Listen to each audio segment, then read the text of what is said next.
শেষ দিনে ডাকসু নির্বাচনে জমজমাট প্রচার, অভিযোগ পাল্টা অভিযোগে ছড়াচ্ছে উত্তাপ। গণরুম মুক্ত নিরাপদ ক্যাম্পাস উপহার দিতে ছাত্র দলের শপথ। নারী শিক্ষার্থীদের জন্য ঢাকা বিশ্ববিদ্যালয় ক্যাম্পাসকে একটি নিরাপদ, নিয়ন্ত্রণকারী এবং সুরক্ষিত এলাকায় পরিণত করব। সংসদীয় আসন পুনর্বিন্যাসের প্রতিবাদে পাবনা ও ব্রাহ্মণবাড়িয়ায় সড়ক অবরোধ। সর্বোচ্চ সতর্ক ও নিরপেক্ষভাবে দায়িত্ব পালনের কথা জানালেন নির্বাচন কমিশনার। ঢাকা দক্ষিণ সিটি কর্পোরেশনের জ্বালানি তেল খরচে অনিয়ম পেয়েছে দুদক। নগর ভবনের কার্যক্রম বন্ধ থাকলেও ব্যয়ের কারণ জানাতে পারেনি পরিবহন বিভাগ।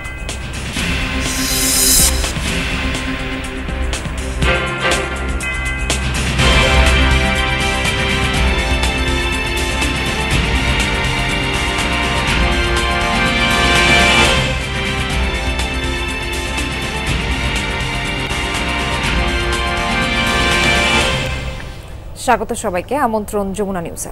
এতক্ষণ শিরোনাম দেখছিলেন, পুরো খবর জানাবো নাবিলা সোহার। ঢাকা বিশ্ববিদ্যালয় কেন্দ্রীয় ছাত্র সংসদ ডাকসু ও হল সংসদ নির্বাচনের প্রচার শেষ হচ্ছে রাত 10টায়। আগামীকাল থাকছে না কোনো ধরনের প্রচারণা বা জনসংযোগ। প্রচারণার শেষ দিনে অভিযোগ পাল্টা অভিযোগ করছেন নির্বাচনে অংশ নেওয়া প্রার্থীরা। শেষ দিনের প্রচারণায় শিবির সমর্থিত প্যানেলের ভিপি প্রার্থী সাদিক কায়েম অভিযোগ করেন, একটি দলের নেতারা ফোন করে শিক্ষার্থীদের ভোট দিতে বলছে। এর জবাব শিক্ষার্থীরা ব্যালটের মাধ্যমে দেবে বলে আশা করেন তিনি। এ সময় সাদিক কায়েম অভিযোগ করেন, নির্বাচন কমিশন অপেশাদার আচরণ করছে। এদিকে প্রতিরোধ পর্ষদের জিএস পদপ্রার্থী মেঘ মোল্লার বসু অভিযোগ করেন, নানা অনিয়মের কথা জানানো হলেও কোনো ব্যবস্থা নিচ্ছে না কমিশন। তিনি বলেন, ডাকসুতে স্বাধীনতা বিরোধীরা একটা পদেও জয় পাবে না। আগামী মঙ্গলবার অনুষ্ঠিত হবে বহুল প্রতীক্ষিত এই নির্বাচন। সেদিনই গণনা শেষে ঘোষণা করা হবে ফল। নির্বাচনের দিন শিক্ষার্থীদের নির্বিঘ্নে যাতায়াতের জন্য নিয়মিত শিডিউলের বাইরে বিশেষ বাস চলবে। বিভিন্ন এলাকা থেকে ভোটারদেরকে ফোন দেওয়া হচ্ছে এবং এই বিশেষ করে নারী ভোটারদেরকে ফোন দিয়ে বিভিন্ন দলীয় পরিচয় বলে তাদেরকে ফোন দেওয়া হচ্ছে। এর মাধ্যমে শিক্ষার্থীরা আতঙ্কিত অনুভব করছে। আপনারা যাকে খুশি তাকে ভোট দিন, কিন্তু 9 তারিখ প্লিজ ভোট দিতে আসুন। আপনারা ভোট দিতে আসলে গোটা ইকুয়েশন বদলায় যাবে। এখানে যত সমীকরণ হচ্ছে এই সমীকরণগুলা কিচ্ছু দাঁড়াবে না। এখানে স্বাধীনতা বিরোধীরা একটা পোস্টেও জিতে আসতে পারবে না। এদিকে ঢাকা বিশ্ববিদ্যালয় কেন্দ্রীয় ছাত্র সংসদ ও হল সংসদ নির্বাচনের শপথ বাক্য পাঠ করেছেন ছাত্রদল সমর্থিত আবিদ হামিদ মায়েদ পরিষদ। এ সময় তারা গণরুম মুক্ত নিরাপদ ক্যাম্পাস উপহার দেওয়ার প্রতিশ্রুতি দেন। দুপুরে ছাত্রদল সমর্থিত প্যানেলের প্রার্থীরা ক্যাম্পাসের বটতলায় জাতীয় সঙ্গীত পরিবেশনের মাধ্যমে শুরু করে আনুষ্ঠানিক শপথ পাঠ অনুষ্ঠান। দেশের স্বাধীনতা ও সার্বভৌমত্বের প্রশ্নে কোনো আপোষ না করার শপথ করে ছাত্রদল সমর্থিত প্যানেল। একই সাথে রাষ্ট্রের প্রয়োজনে আবারও রাজপথে নামার অঙ্গীকারও করা হয়। পাশাপাশি গণরুম গেস্ট রুম সংস্কৃতি ফিরিয়ে না আনা এবং নারীদের জন্য নিরাপদ ক্যাম্পাস নির্মাণের প্রতিশ্রুতিও দেন তারা।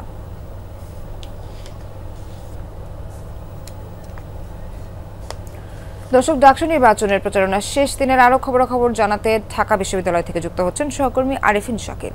আরিফিন, ভোটের তো আর খুব বেশি সময় বাকি নেই, শেষ সময়ের প্রচারণা নির্বাচনের প্রস্তুতি কেমন দেখছেন? ধন্যবাদ নাবিলা। মূলত ভোটারদের কাছাকাছি যাওয়ার চেষ্টা করছেন প্রার্থীরা এবং বেশ কয়েকদিন ধরে আপনারা যে জমজমাট প্রচারণা ঢাকা বিশ্ববিদ্যালয় হয়েছে এবং সেই প্রচারণা শেষ দিন যেহেতু আজ, ফলে আজকে মূলত বিভিন্ন বিশ্ববিদ্যালয় আপনার কেন্দ্রিক সামাজিক সাংস্কৃতিক সংগঠন থাকে এবং জেলার সংগঠন থাকে, উপজেলা সংগঠন থাকে। প্রার্থীরা চেষ্টা করছেন সেই সংগঠনগুলোর সঙ্গে মতবিনিময় করার এবং তারা সেই সংগঠনগুলোতে যারা সদস্য রয়েছেন, বিশেষ করে ঢাকা বিশ্ববিদ্যালয়ের শিক্ষার্থী রয়েছেন যারা, তাদের সঙ্গে কথা বলার চেষ্টা করছেন বা সাবেক যারা শিক্ষার্থী অ্যালামনাই রয়েছেন তাদের সঙ্গে কথা বলছেন, তাদের পক্ষে সমর্থন আদায়ের জন্য ভোট চাচ্ছেন।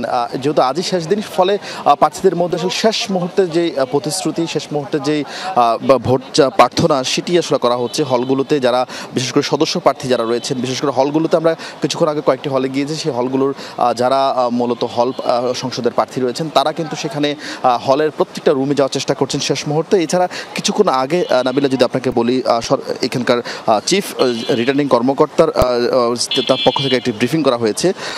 সেখান থেকে বলা হয়েছে যে ভোটদান উপলক্ষে কিন্তু তারা বেশ কিছু পদক্ষেপ নিয়েছে। বিশেষ করে যদি বলি যে এক ধরনের অনলাইনে গুজব ছড়িয়েছেন যে জাল ভোটের প্রবণতা তৈরি করা হচ্ছে কিংবা ভুয়া আইডি কার্ড ব্যবহার করে ভোটদানের জন্য কেউ কেউ প্রস্তুতি নিচ্ছেন।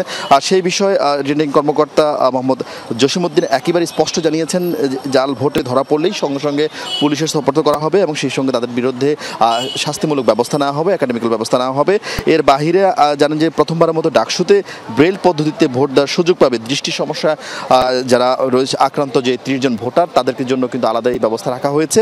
এর বাহিরে সকাল 7টা থেকেই মূলত ঢাকার আশপাশে যারা অনাবাসিক শিক্ষার্থী রয়েছেন তাদের জন্য কিন্তু বাসের সার্ভিস রাখা হয়েছে, অর্থাৎ যাদের পরিবহনের সার্ভিস রাখা হয়েছে যেন তারা ঠিকঠাক সময় ভোটদান করতে পারেন। এবং সেই সঙ্গে সার্বিক যে নিরাপত্তার ব্যাপারে হিসেবে রিটার্নিং কর্মকর্তার পক্ষ থেকে একেবারেই সন্তোষজনক প্রস্তুতির কথা জানানো হয়েছে। নাবিলা। আরিফান, আপনাকে অনেক ধন্যবাদ।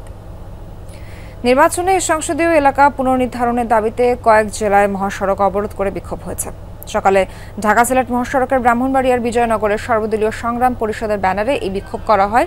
অংশ নেন বিভিন্ন রাজনৈতিক দলের নেতাকর্মীরা। অবরোধকারীরা জানান, সদর ও বিজয়নগর নিয়ে গঠিত ছিল ব্রাহ্মণবাড়িয়া 3 আসন, তবে বিজয়নগরের চান্দুরা ও বুধন্তি ইউনিয়নকে বর্তমানে ব্রাহ্মণবাড়িয়া 2 আসনে অন্তর্ভুক্ত করা হয়েছে। এর প্রতিবাদে বিক্ষোভ করেন স্থানীয়রা।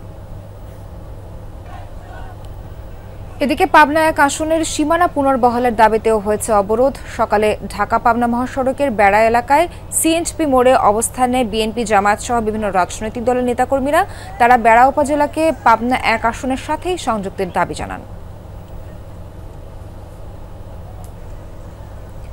এদিকে কুমিল্লা 2 আসন পুনর্বহালের দাবিতে বিক্ষোভ কর্মসূচি পালন করেছে মেঘনা হোমনা নির্বাচনী এলাকা রক্ষা কমিটি। সকালে ঢাকা চট্টগ্রাম মহাসড়কের ভাটিরচর এলাকায় অবস্থান নেন বিএনপি জামায়াত সহ বিভিন্ন দলের নেতাকর্মীরা। 8 ঘণ্টা পর পুলিশ তাদের সরিয়ে দেয়। এছাড়া বিক্ষোভ হয়েছে ফরিদপুরের ভাঙ্গাতেও।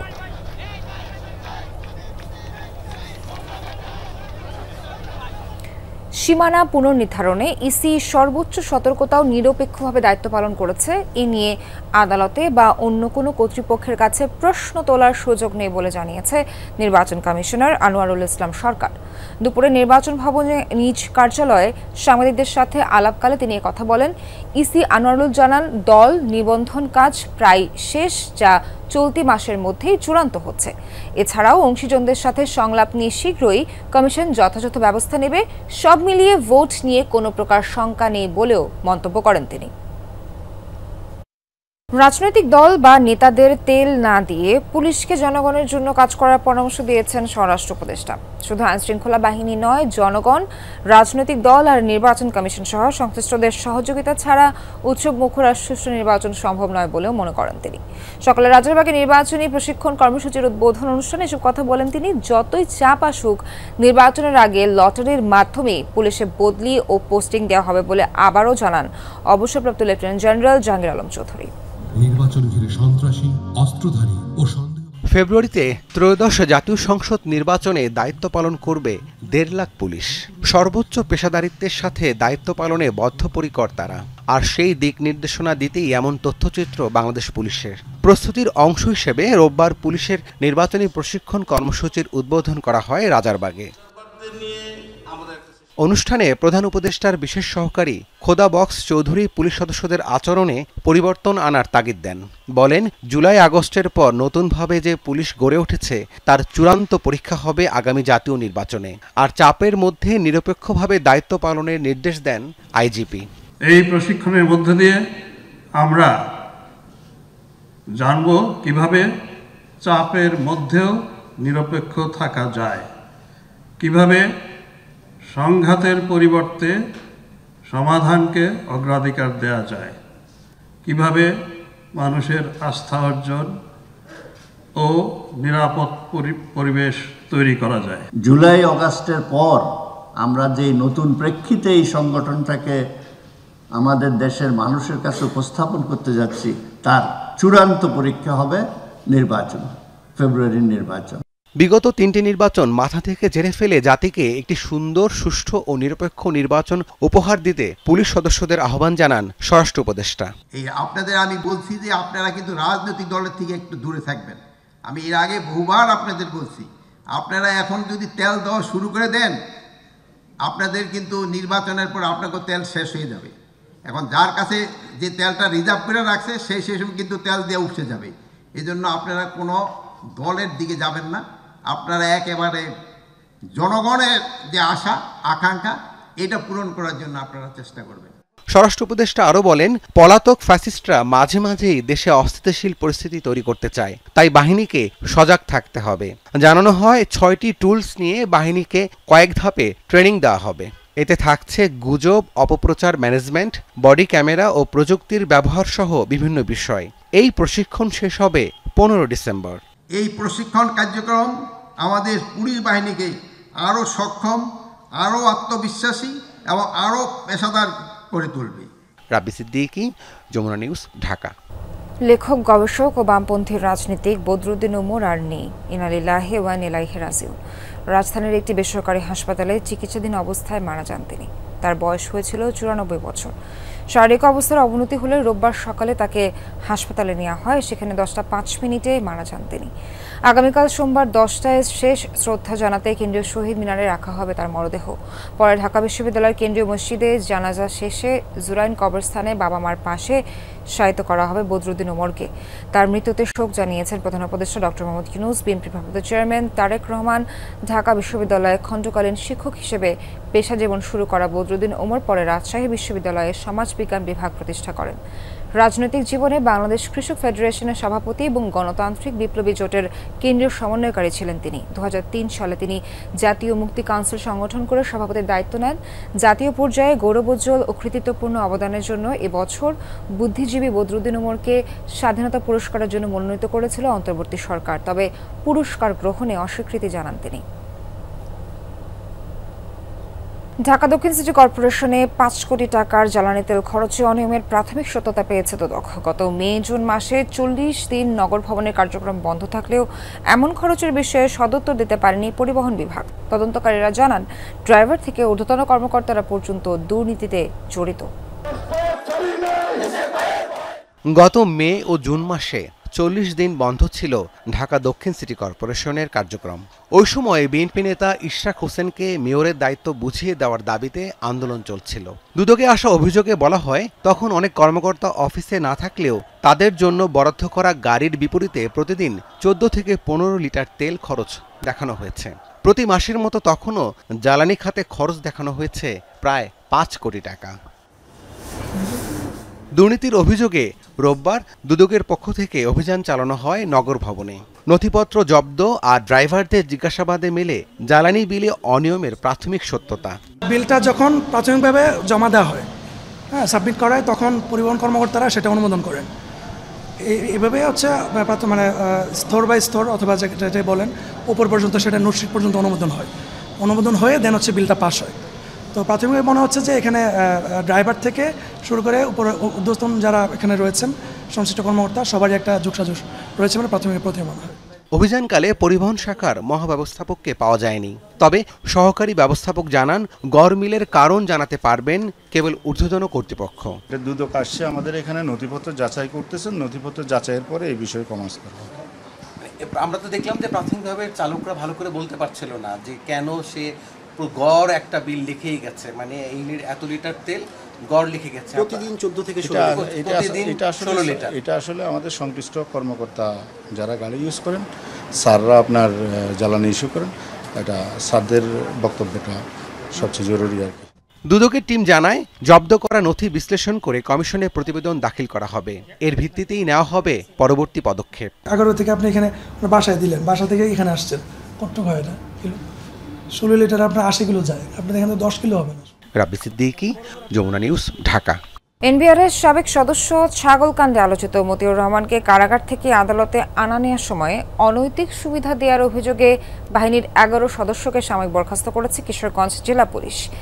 ঘটনা তদন্তে গঠিত 3 সদস্যের কমিটি ঘটনার সত্যতা পেয়েছে বলে জানিয়েছে তদন্ত কর্মকর্তা। ঘটনা 12 আগস্ট। ঢাকার একটি আদালতে হাজিরা শেষে কিশোরগঞ্জ কারাগারে ফেরত নেওয়া হচ্ছিল ছাগলকাণ্ডে সমালোচিত মতিউর রহমানকে।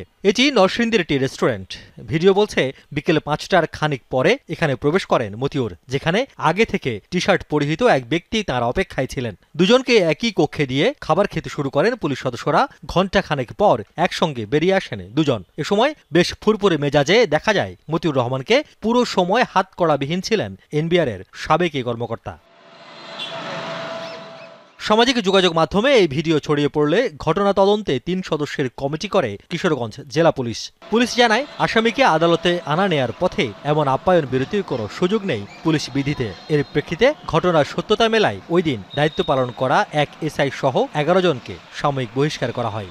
পুলিশ কর্তৃক কিছু মিসম্যানেজমেন্ট এবং অসদাচরণের ঘটনা ঘটেছে, সেটা তদন্তের জন্য পুলিশ সুপার মহোদয় একটি ৩ সদস্য বিশিষ্ট কমিটি গঠন করে দেয়, যার রিপোর্ট আমরা গত ৬/৯/২০২৫ তারিখে সাবমিট করেছি এবং সেই রিপোর্টের উপরে পুলিশ সুপার মহোদয় তাদেরকে সাময়িক বরখাস্ত করেছেন এবং তাদের বিরুদ্ধে বিভাগীয় ব্যবস্থা চলমান রয়েছে। এ ঘটনার সঙ্গে আর্থিক সংশ্লেষ কতখানি তা খতিয়ে দেখছে পুলিশ। রিয়াজ রায়হান, যমুনা নিউজ, ঢাকা। সরকার গণমাধ্যমের বিবর্তন ও গণমানুষের গণমাধ্যম হিসেবে দেখতে চায় উল্লেখ করে বন ও পরিবেশ উপদেষ্টা সৈয়দ রিজওয়ানা হাসান বলেন, কাগজে কলমে যতটুকু সংস্কার করা সম্ভব ততটা এই সরকার করে যেতে চায়। ব্রডকাস্ট জার্নালিস্ট সেন্টার বিজিসি আয়োজিত মতবিনিময় সভায় এসব কথা বলেন তিনি। রাজধানীর একটি হোটেলে ব্রডকাস্ট জার্নালিস্ট সেন্টার বিজিসি আয়োজন করে গণমাধ্যম সংস্কার কমিশনের প্রতিবেদন পর্যালোচনা শীর্ষক মতবিনিময় সভা, যেখানে প্রতিবেদন পর্যালোচনার পাশাপাশি সাংবাদিকদের নিরাপত্তার বিষয়টি উঠে আসে।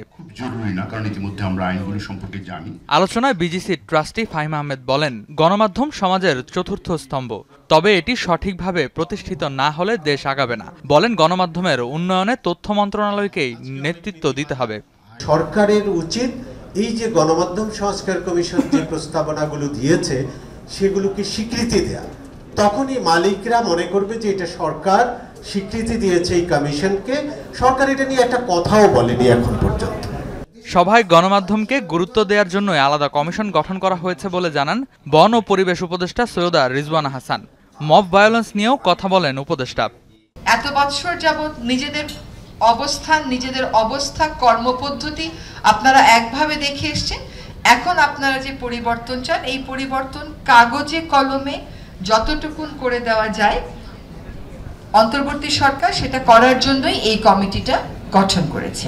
মব জাস্টিস যখনই হচ্ছে আমরা তখনই শুধুমাত্র বিবৃতি দিচ্ছি না, মবের সাথে যারা জড়িত তাদেরকে গ্রেফতার করছি, তাদেরকে আইনি প্রক্রিয়ার মুখোমুখিও করছি।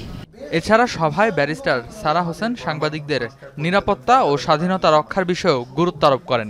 কেন লেখা হচ্ছে না? অন্যান্য ধরনের ভয়ভীতির জন্য হয়তো আপনারা লিখছেন না। রেদওয়ান আহমেদ, যমুনা নিউজ, ঢাকা। আওয়ামী লীগ পুনর্বাসনের ক্ষেত্রে নিজের সম্পৃক্ততার অভিযোগ পুরোপুরি ভিত্তিহীন বলে দাবি করেছেন কৃষক শ্রমিক জনতা লীগের সভাপতি বঙ্গবীর কাদের সিদ্দিকী। দুপুরে টাঙ্গাইল শহরের নিজ বাসভবনের সংবাদ সম্মেলনে তিনি জানান, শেখ হাসিনা বা আওয়ামী লীগের সাথে রাজনৈতিকভাবে তার কোনো সম্পর্ক নেই। এ সময় নিজ বাড়ি সোনার বাংলা ভাঙচুরের ঘটনায় কোনো দলের নেতাকর্মীকে দোষারোপ না করে এই ঘটনায় মামলা করা হবে বলে জানিয়েছেন কাদের সিদ্দিকী। এমন কর্মকাণ্ড দেশকে অস্থিতিশীল করার জন্য কোনো ষড়যন্ত্র কিনা তা খতিয়ে দেখতে সরকারের কাছে দাবি জানান তিনি। সংবাদ সম্মেলনে তার ছোট ভাই শামীম আল মনসুর আজাদ সিদ্দিকী সহ অন্যান্য মুক্তিযোদ্ধারা উপস্থিত ছিলেন। এর আগে গতরাতে টাঙ্গাইল জেলার সদর রোডে কাদের সিদ্দিকীর বাড়িতে হামলা হয়, ভাঙচুর করা হয় জানালার গ্লাস এবং গাড়ি। আমি আওয়ামী লীগ করি না, রাজনৈতিকভাবে শেখ হাসিনার সঙ্গে আমার কোনো রকম মিল নেই। ব্যক্তিগতভাবে আমি সব মানুষকে ভালোবাসি। উনি বঙ্গবন্ধু শেখ মুজিবের রক্ত আমি সব থেকে বেশি শ্রদ্ধা করি। মেট্রো রেলের আগারগাঁও স্টেশনের নিচের অবৈধ স্থাপনা উচ্ছেদে অভিযান চালিয়েছে যৌথ বাহিনী। অভিযানের নেতৃত্ব দেয় মেট্রো রেল কর্তৃপক্ষ। তারা জানায়, বিভিন্ন স্টেশনের নিচে গড়ে উঠেছে অবৈধ নানা দোকানপাট, যেগুলো মেট্রো রেল যাত্রীদের চলাচলে বাধা সৃষ্টি করে। সেগুলোর বিরুদ্ধে এই কঠোর অবস্থান। তারা আরও জানায়, গতকালকে ভ্রাম্যমাণ এসব দোকান সরিয়ে দিতে নির্দেশনা দেওয়া হয়েছিল। যারা সরায়নি তাদের দোকানগুলো আজ ভেঙে ফেলা হয়েছে। এদিকে দোকান ভাঙার খবরে আগারগাঁও স্টেশনের নিচে আসেন বেশ কয়েকজন। দোকান ভাঙচুর দেখে ক্ষোভ জানায় তারা। অন্যদিকে পর্যায়ক্রমে সব মেট্রো স্টেশনে উচ্ছেদ অভিযান চালানো হবে বলে জানিয়েছে ডিএমটিসিএল। বাণিজ্য সুবিধা আদায়ে শক্ত অবস্থানে নেই বাংলাদেশ। সবচেয়ে বড় চ্যালেঞ্জ রপ্তানি পণ্যে বৈচিত্র্যের অভাব। এলডিসি গ্র্যাজুয়েশনের পর এই সংকট আরও বাড়বে। সকালে ট্রেড নেগোসিয়েশনে নিয়ে ইউএনডিপির সেমিনারে এসব আলোচনা উঠে আসে। বক্তারা বলেন, বিভিন্ন দেশের সাথে আলাদা এফটিএ করা গেলেই আগামী বাণিজ্য সহজ হবে। ট্রেড নেগোসিয়েশন বা বাণিজ্যের দর কষাকষিতে বাংলাদেশের হাতে কখনোই ট্রাম্প কার্ড থাকে না। শ্রম অধিকার, গণতন্ত্র কিংবা মানবাধিকার প্রশ্নে বিতর্ক আছে আগে থেকেই। তৈরি পোশাক, চামড়া কিংবা ওষুধ ছাড়া এক্সপোর্ট বাস্কেটে খুব বড় পরিবর্তন আনা যায়নি। আছে ভূ রাজনৈতিক চ্যালেঞ্জও। ফলে পশ্চিমা বাজার নির্ভর রপ্তানি খাতে বরাবরই প্রেসক্রিপশন বা পরামর্শ শুনতে হয়েছে বিদেশিদের। রোববার জাতিসংঘের উন্নয়ন কর্মসূচি ইউএনডিপি আয়োজিত সেমিনারে উঠে আসে বাণিজ্যে দর কষাকষির নানা দিক। মূল উপস্থাপনায় অর্থনীতিবিদ ডক্টর আব্দুর রাজ্জাক বলেন, বাংলাদেশের পণ্য ও বাজার দুটোই সীমিত। এলডিসি গ্র্যাজুয়েশনের পর চ্যালেঞ্জ আরও বাড়বে। এলডিসি গ্র্যাজুয়েশন মানে এখন আর বাণিজ্য সুবিধা এমনিতে পাওয়া যাবে না, আদায় করতে হবে। সেজন্য আগামীতে বিভিন্ন দেশের সাথে মুক্ত বাণিজ্য চুক্তি বা এফটিএ করতে হবে। কোনো চ্যালেঞ্জ দেখে ঘাবড়ে গেলে চলবে না। আগামীতে এসবই স্বাভাবিক বাণিজ্যের অংশ হবে। এ সময় বাংলাদেশে পেশাদার জনশক্তি সংকটের কথা তুলে ধরেন ব্রিটিশ হাই কমিশনার। ব্রেক্সিটের পর প্রাতিষ্ঠানিক দক্ষতা বাড়িয়ে অর্থনীতিকে সমুন্নত রেখেছে যুক্তরাজ্য। সে অভিজ্ঞতাই আমরা বাংলাদেশের পরিবর্তনে কাজে লাগাতে চাই। তবে এখানে পেশাদার ব্যক্তিরা সবসময় এক জায়গায় থাকেন না। দেখা গেল কোনো নির্দিষ্ট বিভাগে কয়েকজন কর্মকর্তার দক্ষতা বাড়াতে আমরা প্রশিক্ষণ দিয়েছি, কিন্তু পরে তারা অন্য বিভাগে বদলি হয়ে গেলেন। নীতি নির্ধারকরা অবশ্য যুক্তরাষ্ট্রের সাথে ট্যারিফ নিয়ে সাম্প্রতিক দর কষাকষির সাফল্যকে এগিয়ে রাখতে চান। বলছেন, গুটি কয়েক রপ্তানি পণ্য নিয়ে অনেক দাবি আদায় করা কঠিন। অন্য দেশের সাথে বাণিজ্য সমঝোতা বেশ কঠিন, কেননা আলোচনার টেবিলে আমরা খুব শক্ত অবস্থানে থাকি না। অনেক সময় রুলস অফ অরিজিন নিয়ে প্রশ্ন ওঠে, অথচ আমাদের বেশিরভাগ কাঁচামালই বিদেশ থেকে আমদানি করতে হয়। এসব ক্ষেত্রে বিদেশিরা সবসময় ছাড় দেন না। পরে ট্রেড নেগোসিয়েশন নিয়ে ইউএনডিপির কর্মশালায় অংশগ্রহণকারীদের সনদ প্রদান করা হয়। তৌহিদ হোসেন, যমুনা নিউজ, ঢাকা।